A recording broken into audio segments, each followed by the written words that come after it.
The days are longer, the calendar is filling up, and I want to feel as good as this beautiful summer weather. That's why I've been loving Groons. It's one daily pack of gummies that covers my greens, vitamins, minerals, and even has 6 grams of prebiotic fiber, so I don't need to juggle a complicated wellness routine on top of everything else. They taste amazing, they're easy to toss in my bag on the go, plus they're vegan, gluten-free, and HSA and FSA, eligible for reimbursement. Save up to 52% off with code PODCAST at Groons.co. That's code PODCAST at GRUNS.co. Don't let your decision paralysis demon keep you from watching something great this weekend. Subscribe to ScreamShare, the newsletter that serves up a 5-minute breakdown of the best horror available on streaming. I'll have essential weekly movie picks covering new films, classics that you need to catch up on, and a movie that's always streaming for free. So subscribe now, and you can even be part of some frighteningly fun watch parties we're putting together that'll let you be part of the conversation. So click in the link in the show notes or go to screamshare.beehive.com. That's screamshare.beehive.com, and make sure you whitelist your welcome email so you can get updates for all of the news and updates. And now the body count continues. Ladies and gentlemen, boys and girls, dying time is here. That's right, it's the Kill by Kill podcast, Friday the 13th, the final chapter edition. I tried to sound scary, but I think it just sounded like I had a frog in my throat. Anyways, hi! It's your old pal Patrick Hamilton coming to you once again from Camp Crystal Lake. We're as close to it as we can possibly get. At least it's rainy here in Southern California, so the mood is right. Welcome to the Kill by Kill podcast. If this is your first time or you're just returning to us after a long lull, let's remind you of our mission statement. We're dedicated to celebrating the least discussed component of any horror film, the characters. So we're going to unpack all the gory details of every hack, slash, and decapitation in the hopes that a character's untimely end is just the beginning of the jokes that we can make about them. And to help me walk through the horribly dark and scary forest that is Crystal Lake, there's only one person really meant for the job, and that is the one and only Gina Radcliffe. How you doing, Gina? Happy New Year, Patrick. Happy New Year to you, Gina. It's a whole different number at the end of our checks. I hope that by the time this goes live, no major beloved celebrities have died. Oh, maybe, right before the end of the year, something really horrible has happened. There seems to be a lot of people jumping ship, and I frankly don't blame them. You know what, Gina? We're not left alone to sort of make our way through this terrifying fright feature. Why, we've brought a special guest along. I'd like to introduce the world to one and only Amy Pascale. She is the author of Joss Whedon, a biography, which has a really cool cover if you live in France. And I know you live in France. One person who downloads our podcast in France. And she has a podcast of her own. It's entitled Ladies Love Paul Rudd. It's Amy Pascale. How you doing, Amy? I'm doing very, very well. Although also to project into the future, I'm not completely sure we're not in the beginning of the apocalypse, but I'm going to be hopeful. No one ever knows if you're at the beginning of the apocalypse. It becomes rather apparent right around the middle, and it becomes very depressing at the end. That is a really excellent point. Well, when you think about it, I mean, Patrick, you're in California, and Amy and I are both in the New York area, so we're all fucked. I mean, we're just, oh yeah, it's, you're going, and you're like you're in Los Angeles, which is probably the second most hedonistic city in America besides New York City. So we're all doomed. It's I would say Las Vegas. I don't even have to wear a shirt most of the time. What about Las Vegas? I would think Las Vegas is probably the most hedonistic, then a tie between New York and LA. But if you don't have to wear a shirt most of the time, you are definitely much more hedonistic compared to the outfits that everybody is currently wearing in our like sub-zero temperature going on right now. I just refuse to do laundry most of the time, and I have to resort to shirtlessness, which is fine because, as we discussed in last episode, my body is beautiful, and I don't mind sharing it with everyone so they can see what is possible for them to attain if they just dedicate themselves the way I have. Wow. Which, if anyone has actually ever seen me, would know that is a terrible idea. I am looking forward to your calendar. Both of you, the Kill by Kill podcast host calendar. And I'm assuming that you will be in various states of murder or undress, because that really is the theme of these movies. So, you know, we have to turn it on the head. So how we have to have, Patrick running away in the high heels while I'm chasing after him with the axe, and the falling down, holding his hand over his face, and we gotta work against stereotypes here. Oh, exactly. But I think that Patrick, he's already explained that he's topless most of the time, so he'll be running away topless in high heels and possibly like bikini bottoms, because he's probably just come out of the water, and you're chasing him to murder him in an assortment of ways. And let me just tell you again, really looking forward to that. I want to have a signed copy. Ideally, maybe July, maybe a 16-month calendar that starts in the middle of the year. I'm just putting it out there. Well, there's a part of the process that's going to take a little bit longer than most, because it's lenticular, so that when you shift from the left to the right, you kind of see movement. That way you really get the most jiggle for your money. And you got to give people what they want. That's what it comes down to. God, I thought I was excited, and now I'm 6,000 times more excited. I didn't even know I could get jiggle. And now that I know I can get jiggle, oh my God. I'm a marketing professional. Marketing professional. That you are. And I'm feeling a little bit better about this apocalypse now, because at least I know that I'm going to get a jiggle calendar, and nothing is better than a jiggle calendar, my friend. You're going to count down in style. I'm just so glad that we're spending the first few minutes of the show objectifying Patrick's body. I had it coming. I think everyone can agree I've had it coming. All right. Well, yes. let's focus down on the true topic at hand, which is not my luscious breasts, as much as everyone would like to discuss them. But honestly, we're here to talk about Friday the 13th, the final chapter. So let's talk about the franchise in general with you, Amy, very quickly. We like to ask our guests when they come on, what was your first exposure to Friday the 13th? My birthday is on the 13th, and I always get kind of a weird thrill when it's on Friday. And that's about the amount of exposure. I know that there is a character that goes around in a mask, but I don't watch horror movies. And this is the first Friday the 13th movie I've ever seen. And I think it goes really well hand in hand, because Gina will be on an upcoming episode of Ladies Love Paul Rudd, where we discuss his lead role in Halloween, The Curse of Michael Myers. Yes, 6, which was the first Halloween movie I'd ever seen. So I think these two pair really well, because they're pretty awful. And I watched both of them the entire time going, I don't understand. How are these movies so popular? Why are people so excited about them? Except this one was, so Halloween had really pretty Paul Rudd. This one was just entertaining in a very 80s sort of way. As I've heard you all discuss Crispin Glover as well, he is very, very engaging. But yeah, as I watched this, I had so many questions that I was excited to ask you all. One of which is there a running train theme in the Friday the 13th movies? Like a train theme?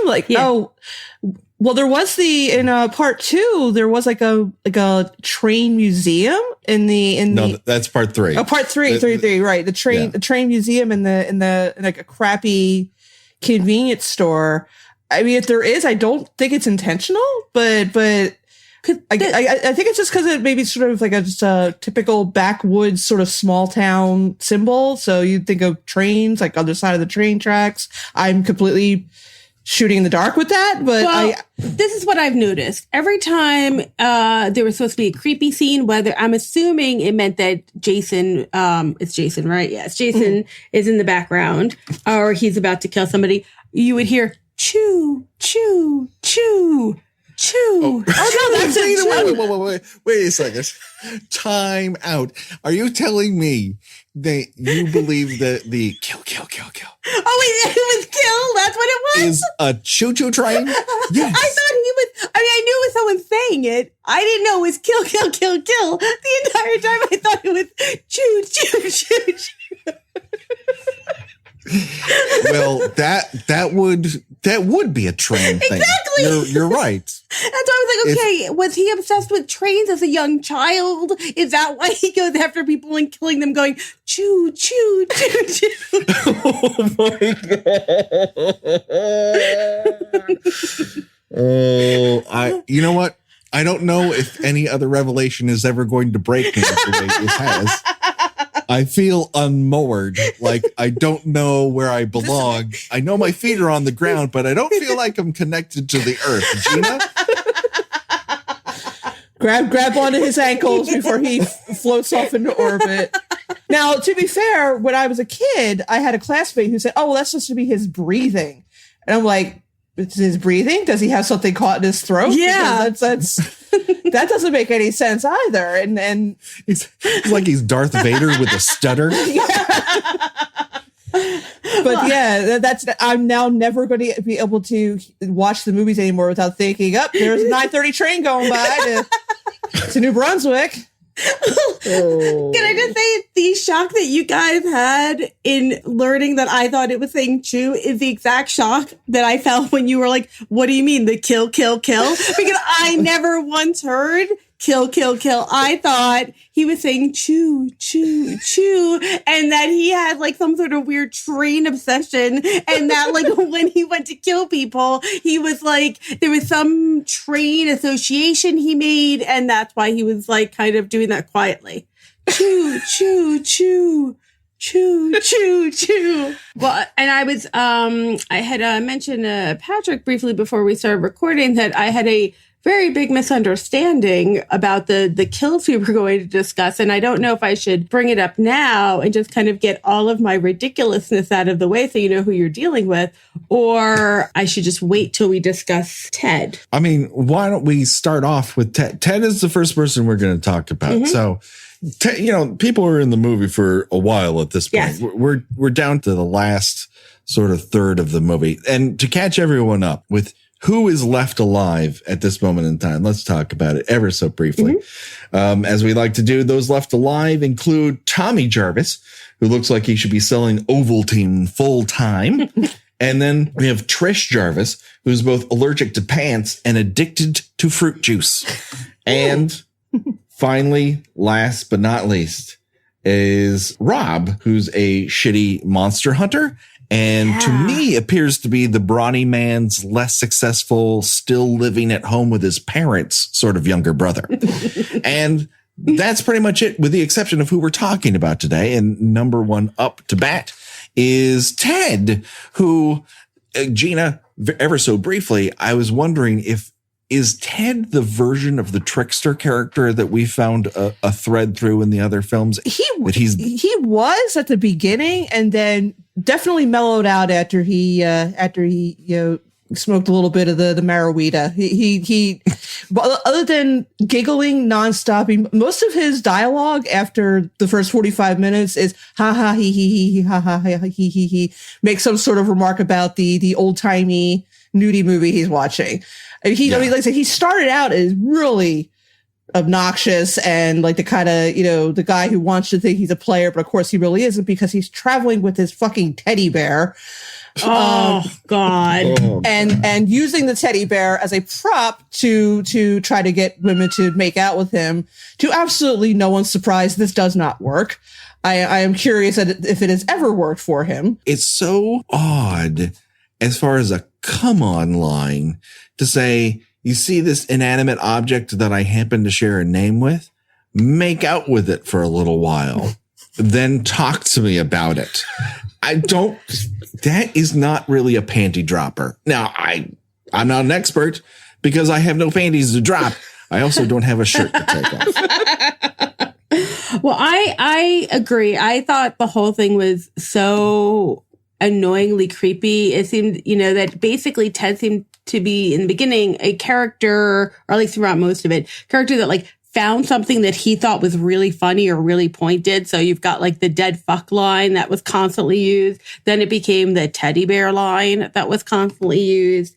And from the moment he showed up, I realized I knew him from somewhere, and I did confirm that he's the main character in The Last American Virgin. Yes, I brought this up before. The most depressing sex comedy of all time. Exactly. And the only reason I remember this is because I adore Diane Franklin from Better Off Dead and then Bill and Ted, and she was in this. So I feel bad for the actor, but as soon as I realized that he was in it, I was like, oh, he's not getting any play. The part of which where I had a confusion, I would say, is you had, told me the characters that we were going to discuss, and I somehow misread that was it Doug, the prettiest man alive, or too pretty to exist, something like that. I thought you were referring to Ted as this person. And I, again, along with not understanding the choo choo choo, I kept watching this the whole time going, why does Patrick and Gina think he's so attractive? That party is, and we've talked about it quite a few times because it's almost the centerpiece of the film. Yeah. It's the spoke that everything spins around. He is such a sullen son of a bitch, just a real ass in the middle of the party. When he finally gets sort of rejected multiple times and he's just like lighting matches on a couch. Yeah. At what point do you step and go, can you knock that the fuck off? That is also not a, hey, come talk to me. I have a wonderful way about me sort of. Yeah, but you know what? I thought that was almost realistic because everybody, certainly in parties you go to from age 17 to your early 20s, there's always someone there that is sulking about something. Either they've just broken up with somebody, or the person they like has decided to go out with someone else. And I know in my case, it was always the same guy. He would go out and sit on the front lawn, just sit there, just like he was meditating. And, eventually he would get what he wanted, which is everybody coming out there and saying, "You all right, dude? You all right, man? What's going on, man?" Common misconception that, boys don't enjoy attention. No, they like attention. And sometimes they will do things like just randomly light matches in the middle of a party in some stranger's house. So actually I thought that fairly accurate. So there's a scene in which Jimmy hunts down Ted in the kitchen, and he is openly complaining that he's getting nowhere with either of the twins, and then states to Ted, it's no fair. Like you got the hot one. And can you tell the difference between the non-hot twin and the hot twin? No. I mean, they have different pants on, but they're both braless. They both seem like they're going to kill everyone in that house and just sort of get away with it. And I can't tell them apart except for the shade of the pants. And then Ted pulls this, "oh, you're a dead fuck" thing where he sticks his whole hand out through the fly of his pants. It's funny, the idea that there probably are supposed to be 18, but he just always reminded me of like a 15-year-old. And all of his actions seemed very much like what a 15-year-old boy would find to be hilarious, none of which actually were. So this brings us back to a question we ask. We didn't really have to ask it in the first two films because what brought everyone together was a summer camp. And the first one, they were running a summer camp. And the second one, they were training to become camp counselors. In the third film, and now the fourth, we have a collection of people going off to a cabin. But I don't know what draws these groups together because they are a very odd dynamic where Doug and Paul are somewhat older. Paul's kind of an ass, but that's his own deal. But then you have Jimmy and Ted who just feel like, whose younger brothers are they? Yeah, I mentioned, I think in the episode for the opening of this, that they don't even talk to them until like it's almost like they're not there. I don't think at any point although he doesn't talk a lot anyway, but I don't think Doug ever actually addresses them at any point. Yeah, Crispin Glover doesn't really hit on the girls at all. Like he's still concerned with what BJ Betty, whereas Teddy is like basically like swinging it and hoping that somebody is like gonna look and be vaguely intrigued, like because no one's gonna jump on it, but like maybe be like, all right, I'll give you a pull or something. I don't know. I'm sorry. Yeah, you know what? That would be the highlight of his sexual experience at that point. Yeah. The days are longer, the calendar is filling up, and I want to feel as good as this beautiful summer weather. That's why I've been loving Groons. It's one daily pack of gummies that covers my greens, vitamins, minerals, and even has 6 grams of prebiotic fiber, so I don't need to juggle a complicated wellness routine on top of everything else. They taste amazing, they're easy to toss in my bag on the go, plus they're vegan, gluten-free, and HSA and FSA, eligible for reimbursement. Save up to 52% off with code PODCAST at Groons.co. That's code PODCAST at GRUNS.co. Because he's coming from a state of ignorance. Yeah. I'm not entirely sure why. Ted seems most likely to claim that his girlfriend actually lives in Canada. That's why you've never met her. Oh, totally. Yes. And so he's coming from this sort of like experience that he's heard secondhand. The piece of advice is you never want to fail. You never want to fail or look like a fool in front of the same girl over and over and over again. Like just keep trying with different ones and eventually someone will be stupid enough to say yes. And like, that's not the worst thing because at least someone says not for me. And you're like, okay, on to the next one. You're not being a pest. Yeah. There's that, but I don't feel like comes from a sense of authority. It almost feels like this is what he's been told by somebody else. I think it does go back to, I do wonder if there was a scene where, you know, they are somebody's younger brother or like Teddy is somebody's younger brother. And he dragged his friend Jimmy along or whatnot. And we've missed out because that would make a whole lot more sense. So basically he's an awkward teenage boy. Exactly. There is only one incident that I can directly think of that is one of the older group speaking directly to Ted. And that is before Sara head upstairs. And we will discuss that conversation between Sara and Doug at length because there's a lot to unpack. But after she heads upstairs and after she calls Ted teddy bear, Ted looks behind him at Doug and Doug goes, don't start. Like he's seen Doug hook up with multiple women. And I wonder if they're trying to intone that Ted is Doug's younger brother. That I would believe. I would really love to see their parents because that is a stark difference in genetic material between the two. Not to disparage one over the other, but oh my God, there could not be two more dissimilar individuals in terms of, oh, those two are related. I would need to see the birth certificate on that. But that's the only time I can really think about it. Or people turn around during the honorary Steve Miner butt shot when they're walking to the lake. And Ted goes, oh, that's a real dead fuck move at the top of his lungs. Otherwise, they're just shunned like the Amish. They just hang in the back. They sit in the back. They trail behind.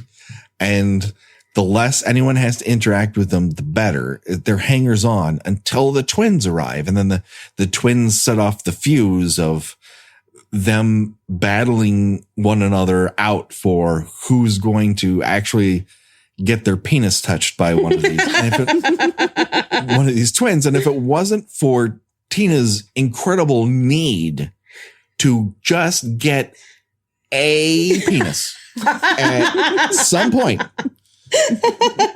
I'm not entirely sure Jimmy would be getting it, but but also Jimmy's like peaches and cream at this point. Like that's about the most 80s boy attractive that Crispin ever was. Oh, he is so pretty in this. So pretty. His hair is super flouncy. It just stands off his head in such a way. Tina Fey once described Justin Bieber as his hair just knows what it wants to do. I feel that's a lot of what's happening in Crispin's head. So let's move along on Ted because, oh boy, we could dig into him all day. But I feel like we've exhausted a lot of his territory unless Amy, you have another question. No, I would say the one thing that I actually, well, two things that I noted. One, in reading up on this, the actor apparently decided to go method. And I don't know if you saw this part, and decided, since Ted was getting stoned in the scene right before he gets killed, he was going to get stoned in the scene right before he got killed. And they had a very difficult time because he, A, could not focus, and B, became very paranoid, which is great when you're on the set of a horror film. So it took a while, or I guess, I don't know if it took a while, but it was problematic filming that. But I think that there's actually a moment he's at the screen, and it's before he gets stabbed, and he just kind of turns because he hears a noise, and he's calling out, but there's this really brief moment, and it's just this very real moment, like almost like the sense of pathos that is lacking in his performance elsewhere. But I actually felt for him. I felt like, wow, like they managed to make him feel like a real person right before he got killed. And that might be like the most impressive thing about Ted in the entire film. Well, I think that was the moment he figured out that everybody was gone. Yeah. and that's just kind of shitty. Yes. I mean, no one wants to be at the party and just like, laughing it up and look around. Oh, everybody's left. All right. Well, it's just me sitting here now. So it's like really sad in a palpable way that he fully acknowledges that he is alone, and then he gets killed, and he, again, like the last American version, like ends the movie as a virgin. In talking about Ted's death, we've got him up to this movie screen where he's projected this stag film. And this is part of where I think Gina had once described Jason's superpower as knowing everyone's fuck style. He uses that against them. Okay. And here, I think there's a variation of that, in that he knows that Teddy is so desperate to be near a woman that he will paw at projected breasts if no breasts are near him, which is exactly what he does. And then the film ends. He stares into the blazing white hot light of the projector bulb for no particular reason for 45 seconds. And then Jason stabs him through the movie screen into the back of his head with a kitchen knife, which is, as lucky as Alice was in the first film to get Mrs. Voorhees in one shot. He now can see through things.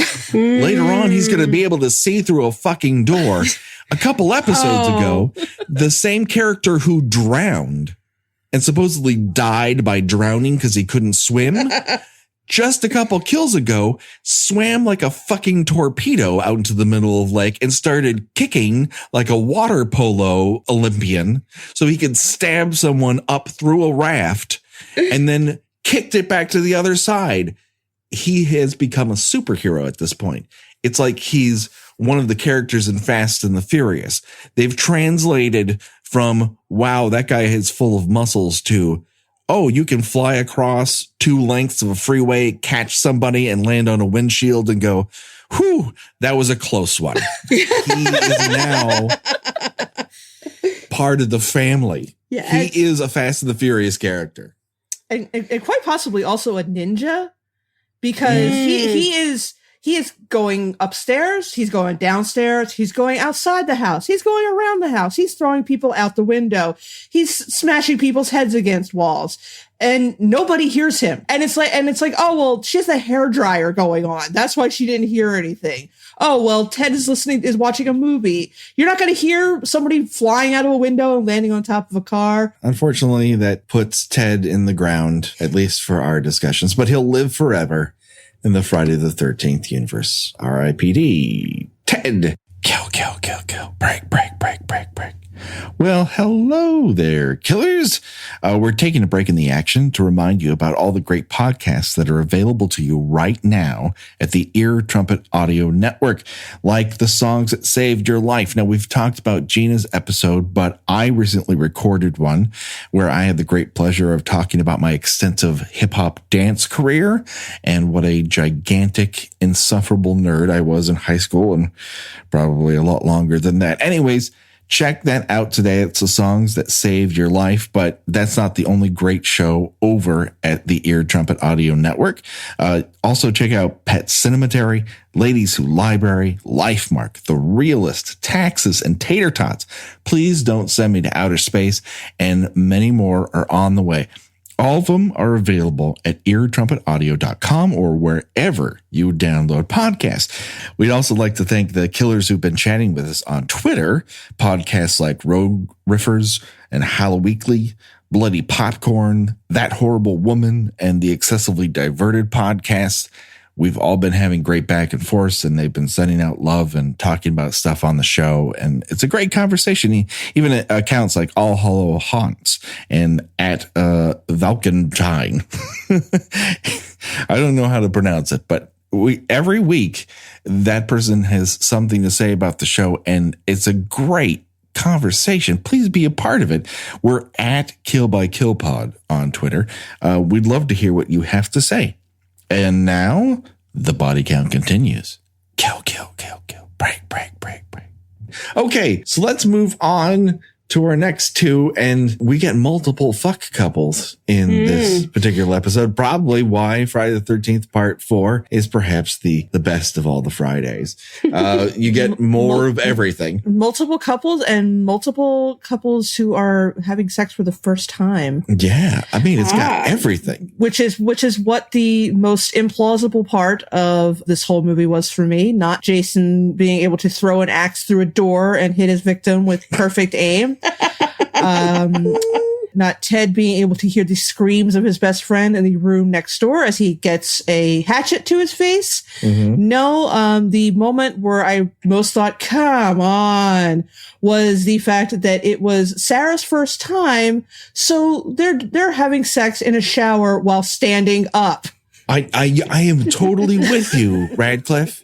I'm telling you right now, there is no way that a girl who refused to skinny dip, who was just aghast that Samantha was having sex with anybody, is then it's like, okay, you know what? I've decided this is something I need to get past. You're an incredibly beautiful human being, Doug, and you seem very nice and kind. Maybe this is the perfect time to do this. Let's have sex. And Doug's like, you're right. Let's get in the shower. Now you put your leg over here. Now if we don't want to use any soap because things will get slippery. Talking about things that will get slippery. What won't? Your vagina, because water is coming down on us, and there's nothing worse for lubricant than shower water. I'm telling you right now, sex in the shower is one of those things that sounds super awesome. And then you're like, yeah, but my calves are beginning to hurt because I have to be on my tiptoes to be anywhere near you to make this work. That's not fun. It just isn't, and it shouldn't be anyone's first time. I mean, that's basically like trying to use Photoshop when you haven't even used MS Paint yet. That is way advanced technique. Well, but here's the thing, and I love that analogy. But my question is that if Sara hasn't had sex at all, maybe she died a virgin. Maybe they didn't actually manage to have proper sex, and she just didn't know that because she's never had sex before. Possible. It is distinctly possible. The Wikia, and everyone's favorite part of our podcast, is when we learn a new piece of disinformation from the Wikia on Friday the 13th. They claim that Doug and Sara are washing up before they're going to have sex. So they're soaping up each other's naked bodies in the shower, and then they're going to dry off and go have sex in the bunk as planned. I mean, hey, they've been infested with Crystal Lake water. If that's what she wants, that's what she wants. They've never even kissed before, have they? Not that we've seen. I mean, them kissing in the shower is the first time we see them make intimate contact. That sounds very clinical. But so I don't think it's the most crazy and plausible concept that they have decided to shower, because if she is a virgin, this is the first time they've even kissed, and she's, like you said, Gina, she's going to jump right into shower sex.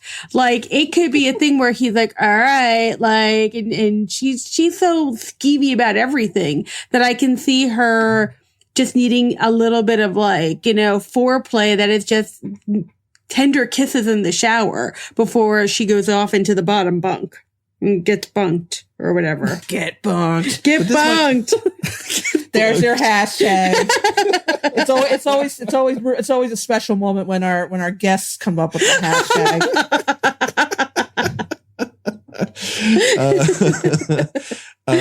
It is entirely possible that this might be her first time even being naked in front of another a person that she wants to be sexual with. So the shower, even then, the shower is this very elaborate mechanism that you don't necessarily need. Oh, but, yeah.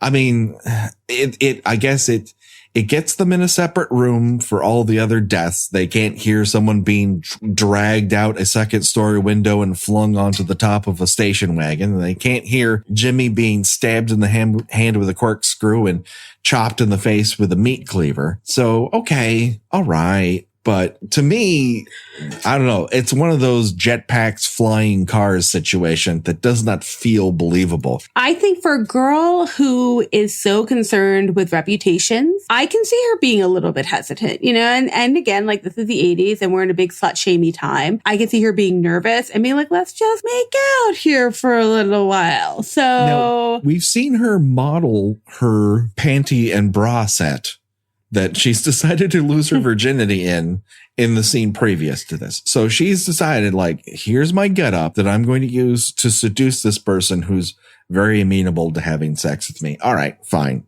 This is how she wants to present herself. That is her druthers. But then she takes all that off and then they hop in the shower. Or does she put it back on after the shower? Because she seems like she might really not know what she's doing. Yeah. Oh, she does not know what she's doing. I mean, for one thing, she wraps a towel around herself while she's still standing in the shower. Yeah, that's crazy. Which is not practical at all. No, that towel would be completely wet. Like, there's Exactly. no point to this. So I can totally see her taking her clothes off, taking the shower, then putting underwear back on. Oh, yeah. But she never gets the chance to really do that because Doug serenades her with the world's weirdest fucking song. And then she's like, oh, okay, I'm going to put on this loud device near my ears. Keep singing. And I looked it up. Apparently, it's a big band song that was done by like Tommy and Jimmy Dorsey. And What the fuck is happening in this cabin? Did they go back in time? we Between the about, records and this, that makes no fucking sense. I agree. We talked about that in the last episode, how they seem to have driven through some sort of rip in the time-space continuum where there's only old music, there's these old-ass nudie films, and then they're slow dancing to like 1930s dance hall music. It's you're right, it's almost like a weird sort of It Follows thing where the clothes and the cars are all very modern, but they're in this sort of 1930s Depression era neither world. I know. It's like this cabin is built on top of a VFW hall that died and was buried there. It's just like they're being haunted. It's okay. Let's back this up here, because while we've talked about them maybe in passing here and there, they're due for their own examination. We meet Doug and Sara very early on. They're in the station wagon of doom on their way up to the cabin. They pass Mrs. Voorhees' inexplicably clean tombstone, and Sara looks out the window at it like it's going to jump up and transform into a ghost. She looks at it like, oh my God, do you see that? Yeah, it's one tombstone amongst the other tombstones. I agree. It's weird that it has a roadside view. But that's kind of an East Coast thing where like graveyards are just like there and then are gone. Yeah, they are totally, that is very accurate, really, especially in rural New Jersey where there'll just be a graveyard right on the side of the road. I pass two regularly every day. I'm so used to that, even really, and then if I go even a little bit further out, there's very small ones that are just off on the side of the road, which is, about an hour north of New York City. So that part didn't faze me whatsoever because that just seems perfectly normal to me. It's just funny that Sara is very much introduced and built up to be this very naive, sort of innocent young woman, that it's ultimately surprised that she does not actually turn out to be the final girl. Because she seems like they picked her up from a convent, and that, on their way to the cabin. At one point, Gina, she is frightened by a branch. That's how on edge she is with the idea of being in the same place and time as boys, and then everyone goes to go swimming, and I once again want to point out Doug's outfit. Doug is wearing a blue striped polo shirt tucked into rolled up sweatsuit material micro shorts.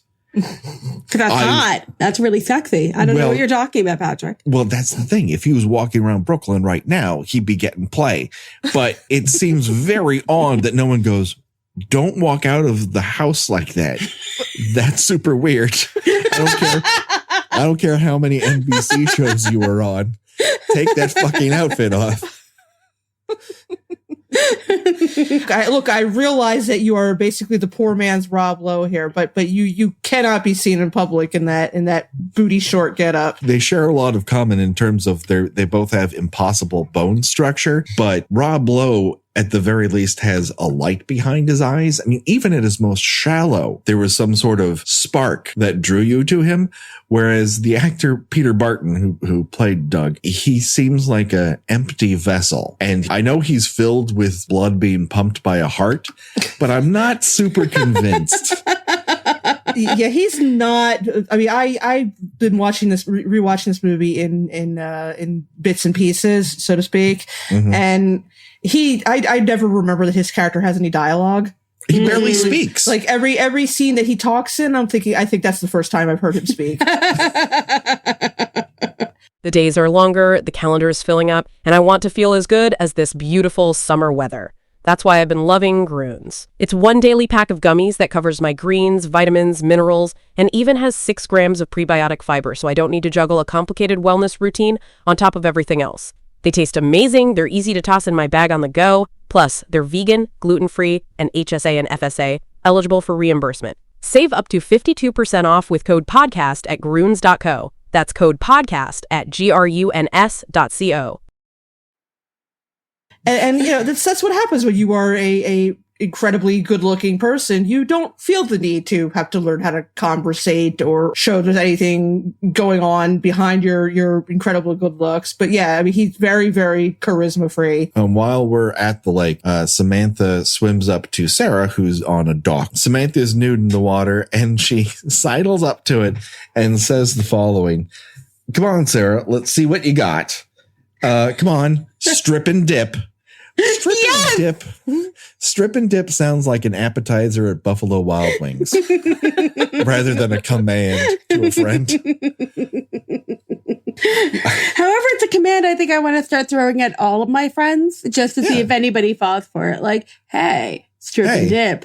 Come on, strip and dip. Exactly. And she says it so proper, too. I don't know if it's ADR or what. Come on, Sara, strip and dip. Where did that Delaware accent come from all of a sudden?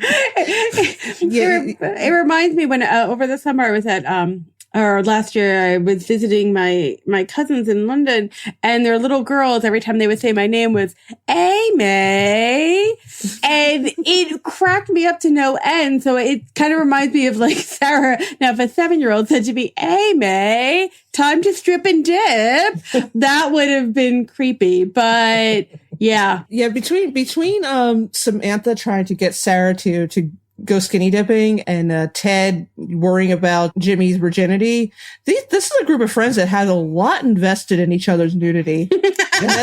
and that's weird to me, because I don't actually care about my friends' sex lives that much. I mean, if you're getting any, God bless you. I'm happy for you. If you're not, I mean, that's fine too. I'm not going to make it my mission to get you laid. I'm not going to tell you why you're not getting laid. I'm not going to make suggestions about how you can get laid. I am not going to make you get naked in front of me. That's for certain. I mean, if you want to, we'll have a talk about that, but I'm certainly not going to demand that you strip nude in my presence. And again, this is something you only really see in movies. I think it's particularly an 80s thing too. Right. I think it changed when it occurred to a lot of people that it was not at all as abnormal as we were led to believe to graduate high school while still being a virgin. I mean, even if you think about like 90210, there's a whole part, especially in the first season when Brendan and Dylan are dating, and it's when is she going to lose her virginity and when is she going to lose her virginity? And oh my God, Dylan has obviously had sex and, all of these other characters. And that is a big pressure filled thing that does not really come up on teen TV now. So it's like even going back to Sara, bringing the outfit that she's going to lose her virginity in and modeling that, like that is such a thing that would be kind of in these movies at this point. It was so much in the culture at the time that I am not terribly surprised by it. So let's get to both Doug and Sarah's death, as much as I want to talk about their conversation on the couch where she tricks him into agreeing to have sex with her. I'm going to go up to bed. Are you tired? No. Yeah. Do you mind sleeping in the bottom bunk? No. Why? Are you going to sleep in the top one? No. Did you just make me agree to have sex with you? It's a real, I mean, how long was she working on that algebra question? Like, say, my vagina is available tonight. And Doug was like, okay, I'm there. Well, Gina, I mean, that was in the handbook that all girls got in high school, that if you want to have sex, you have to trick a boy into it through the bottom/top bunk dilemma. And a lot of girls went that route. There were other options that you could go with, but I mean, I know I certainly tried out the bottom top bunk dilemma question. I guess you didn't get the same pamphlet, Patrick? Well, I always thought you had to write it on the back of the Constitution, and then Nicolas Cage has to find it and then find an ancient relic, and then somehow you get to have sex with somebody, or at least that's how it felt to me. Yeah, whatever you do, you did not actually say, "Hey, let's have sex." Oh, no. No, you did not use any vernacular that even remotely could be interpreted as "I would like to have sex with you this evening." I'm sorry, I'm very busy fanning myself because I feel an onset of the vapors. When we last left our inexplicably bathing duo, Sarah's decided to go off and reapply her panty and bra set, and Doug is singing the world's weirdest fucking oldies tune to himself, off key. He then notices somebody through the smoky glass, assumes that it is Paul, and immediately makes a gay joke. Now we know we're in the 80s, kids, because nothing says 80s quite like inexplicable gay joke. And the inexplicable gay joke also kind of seemed like he would have been happy for Paul to come into the shower with him. I'm wondering if these two really do have a relationship. I want to believe it, to be honest with you. Yeah. I much rather buy Paul and Doug as a couple than I do Paul and Samantha. Yeah. Oh my God. There's no way Paul with his fucking jerkwad hat and Three Stooges come on is pulling down Samantha. Not with that station wagon as his method of transportation. No. Whereas, do I believe Doug and Paul are a side piece together? Yeah. I mean, like, I wouldn't put it past him, and God bless them if they are. I mean, Doug is just gorgeous. I mean, really, is Paul good enough for Doug too? I mean, when you think about it, I don't think Paul is good enough for, well, maybe Paul and Ted could pull something off together. Oh, I bet they could. Yeah, Listen, it was that one time it was raining. They were both in the station wagon and things got out of hand. Like it happens.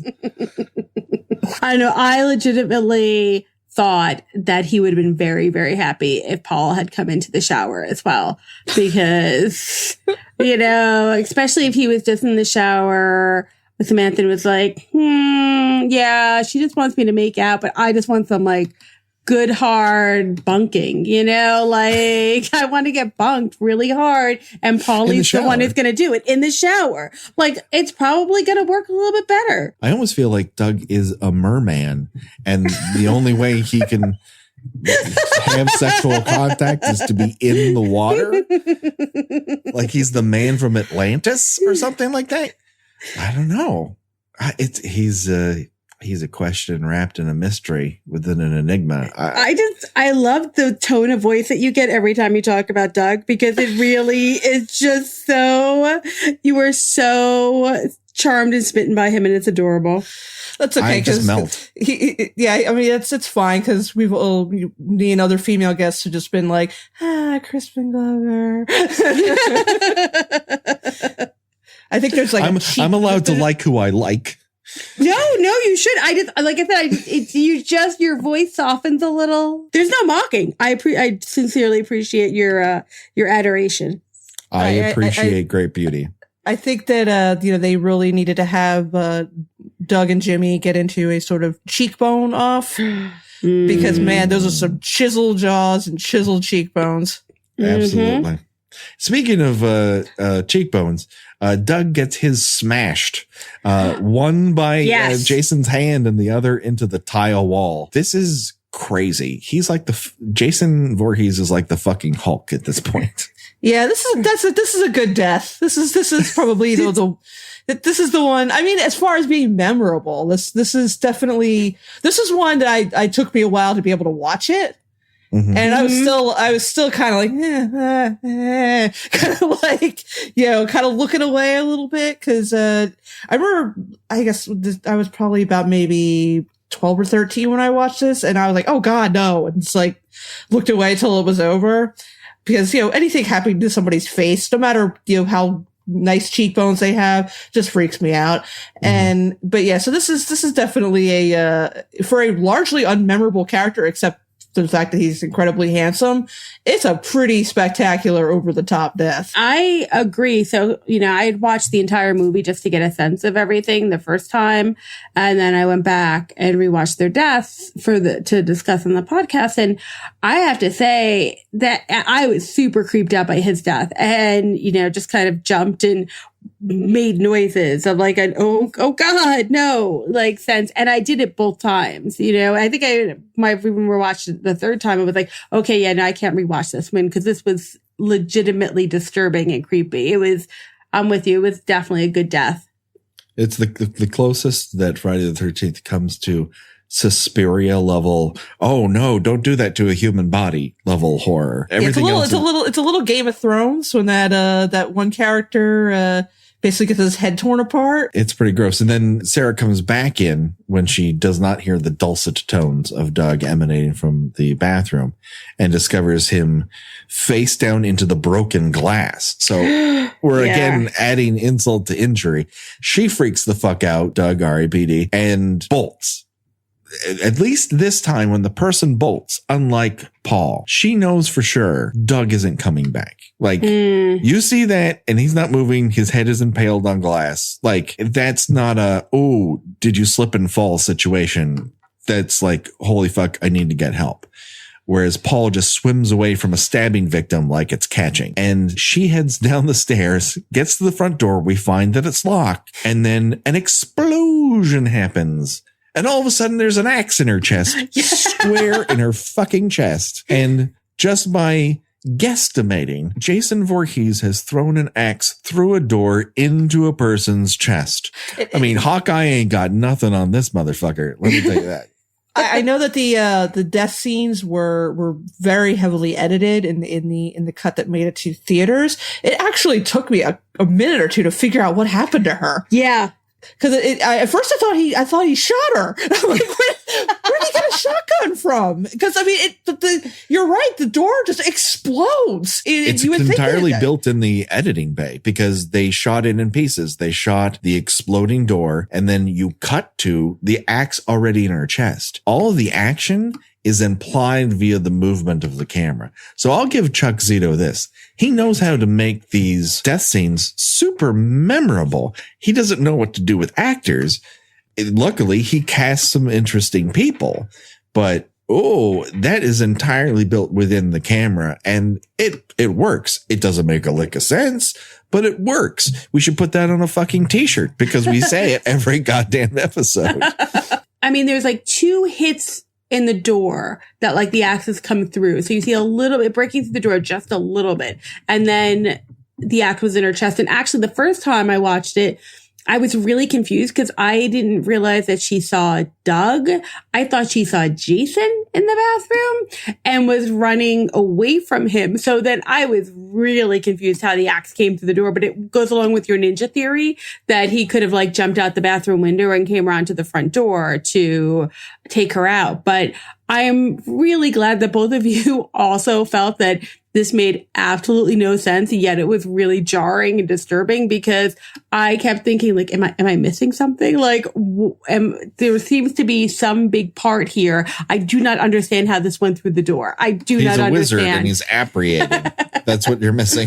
Yeah, he's apparently achieved the ability to teleport because he must walk right past the room that she's in when she leaves the bathroom. Mm-hmm. It's not like he's heading out the window in the closed off bathroom that doesn't have a window.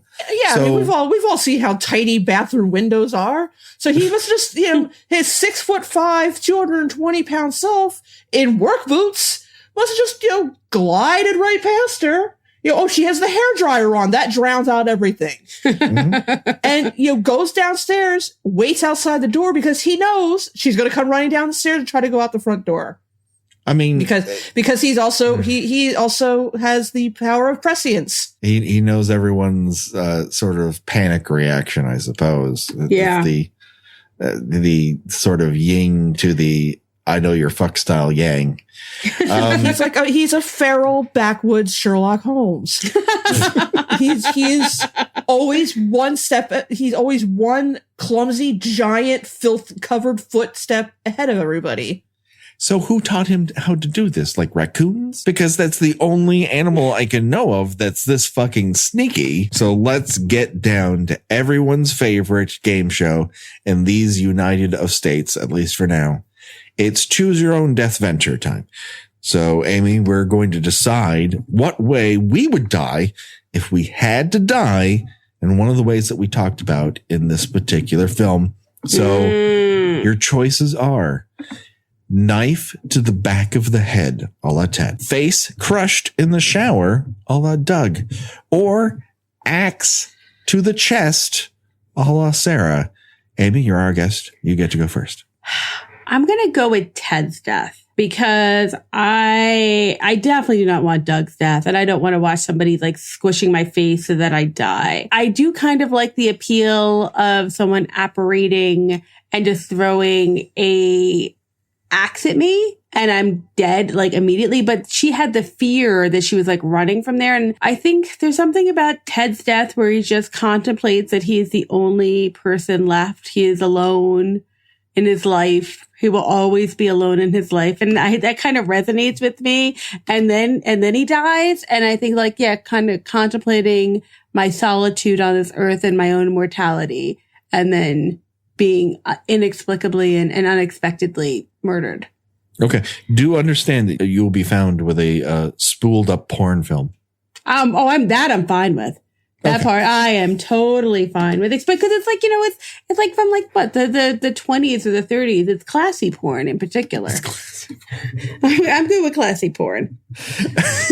Everyone write this down. Amy's good with classy porn. I'm good with non-classy porn too. But if I'm going to be found dead, I'm good with being found dead with classy porn. All right, Gina, we're up to you. What say you? I just want to say real quick that this is probably our most philosophical episode so far. I'm really loving this. We're hitting some heavy shit here, and I for one support it in every way. That being said, for the completely opposite reason that Amy wanted to go out the way Ted did, I am going to pick Sara. It seemed relatively quick. She was gone a second. I don't want to just realize that I'm totally alone in the world and have that be the final thought passing through my mind before I'm swiftly taken out. So yeah, I'm going to go with Sara. Well, the two of you have something in common with the deaths that you've chosen, and that is you never see it coming. So it's a surprise. I am going to go a completely different way. I think this is the first time we've all chosen different deaths. Ooh. I'm going with Doug because I'm going to be found without a shirt on, and that's the natural state that I like to be in. So that appeals to me and to my nature. Also, I feel like head crushing, while incredibly painful, would be over a lot faster than bleeding out with an axe in my chest. Or again, just like Deputy Winslow in part 2, being stabbed in the back of the head is one of those things that looks grisly, but you don't really know that he's going to pass away all that fast. Like, he could still be around for a while because it's not like it's a vital organ. So I don't know. That just, there are too many unknowns there. Whereas I know that I'm dead once my head hits the broken glass and I'm just out. And then I just get to shower, wash all my troubles away. In addition to being very philosophical, this might be the episode we've most often referenced Patrick's semi-nude body. Maybe there's a connection there. I don't know. You would not be the first pair of women who found my half-nude body to lead them to new philosophical realms and personal epiphanies. Yeah. Seeking a higher form of consciousness to explain the universe. Sure. Some life-changing breakthroughs. Yeah. It's not uncommon. Not as uncommon as you might think. All righty. Well, that brings us, unfortunately, to the end of yet another Kill by Kill podcast. Hey, Amy, why don't you plug us here? What do you got going on? Where can people find you in the world? People can find me on the Twitters at Amy Pop, AMYPOP. And my personal website is the Amy Pascale, TheAmyPascale. And you can find out, you can probably stalk me just about anywhere else. That'll shoot you off to everywhere and find out more about the Joss Whedon biography I wrote. And there's our podcast, Ladies Love Paul Rudd, where we are feminine gazing the hell out of Paul Rudd in all of his roles, which... No, I get it. I'm super excited to do. We've just started, and Gina is going to be is a guest on our Halloween episode, which is fantastic. So check us out there. Oh, I can't wait to listen. Oh, hey, Gina, where can people find you on the internet? I write about 70s and 80s television at tuneintonight.wordpress.com.